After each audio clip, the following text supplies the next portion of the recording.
તો હવે વાત કરીએ દ્વારકાની. દ્વારકા જિલ્લાની ખંભાળિયા નગરપાલિકાનું દેવાળું ફૂંકાઈ ગયું છે, કારણ કે ખુદ નગરપાલિકા પાસે વીજ બિલ ભરવા માટે રૂપિયા નથી. ખંભાળિયા નગરપાલિકાના માથે 84 લાખ રૂપિયાનું વીજ બિલ બાકી છે. આ બિલને કેવી રીતે ભરવું તે પાલિકાના પદાધિકારીઓ માટે જે યશ પ્રશ્ન છે તે બની ગયો છે. વીજ બિલ ભરવા માટે પાલિકાએ લોન લેવી પડે તેવી સ્થિતિ ઉદ્ભવી છે, ત્યારે લોન લેવાનો ઠરાવ પણ પાલિકાની બેઠકમાં કરવામાં આવ્યો છે.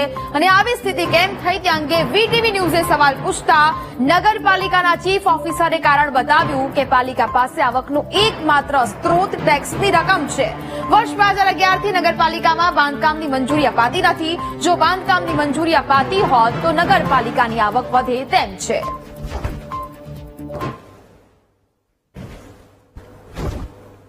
નગરપાલિકામાં 2011 થી બાંધકામ પરમિશન અપાતી નથી. એની માટે ખંભાળિયા એરિયા ડેવલપમેન્ટ ઓથોરિટી છે. એટલે જે ટેક્સની આવક છે એ એકમાત્ર આવકનો સ્ત્રોત ટેક્સ અને ફી બાબતનો છે. હવે બાંધકામની આવક હોય તો નગરપાલિકાને સપોર્ટ થાય અને આવક બહુ નોંધપાત્ર હોય છે. તો એને કારણે જે નગરપાલિકાની રેવન્યુ ઇન્કમ ઘટી છે, લાઇટ બિલ બાકી છે, એને કારણે આપણે પીજીવીસીએલની બિલ ભરવા માટે લોન માગવા માટે આજે બોર્ડમાં ઠરાવ કર્યો છે. અત્યારે તો જે બિલ બાકી છે 84 લાખ છે. આગામી મહિનાનું બિલ આવે એ સહિત અમે લોનની માગણી કરીશું. સંવાદદાતા અશોક ફોન લાઈન પર જોડાયા છે. અશોક, દ્વારકા જિલ્લાની ખંભાળિયામાં જે નગરપાલિકાનું દેવાળું ફૂંકાયું હોય તેવું લાગી રહ્યું છે. નગરપાલિકાના માથે 84 લાખ રૂપિયાનું બિલ છે. આ સમગ્ર મામલો શું છે? જી નેહા, વાત કરવામાં આવે તો આજે નગરપાલિકાના ચીફ ઓફિસર દ્વારા એ જાણ કરવામાં આવી છે કે ખંભાળિયા નગરપાલિકા પાસે આવકના સ્ત્રોત બહુ સીમિત થઈ ગયા છે. માત્ર એક નજીવી ફી વેરો અને કરવેરા સિવાય જે બાંધકામનું જે ડિપાર્ટમેન્ટ છે એ નગરપાલિકાના હાથમાં જ નથી. તે જામ ખંભાળિયા રીડેવલપમેન્ટ સમિતિના હાથમાં હોય, જેના કારણે ખંભાળિયા નગરપાલિકાની સ્થિતિ આર્થિક રીતે કફોડી બની છે અને 84 લાખ રૂપિયા જેટલું લાઇટ બિલનું દેવું છે.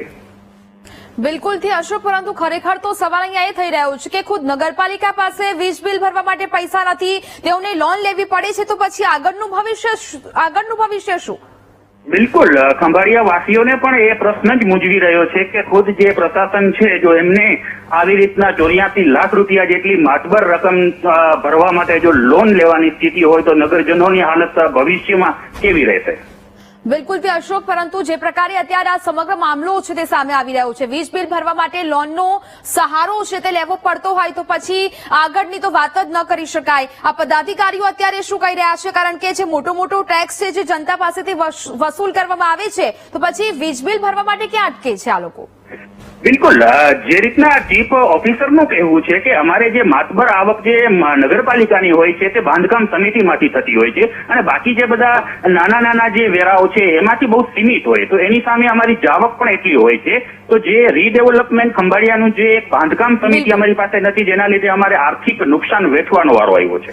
બિલકુલ અશોક, જાણકારી બદલ આપનો આભાર.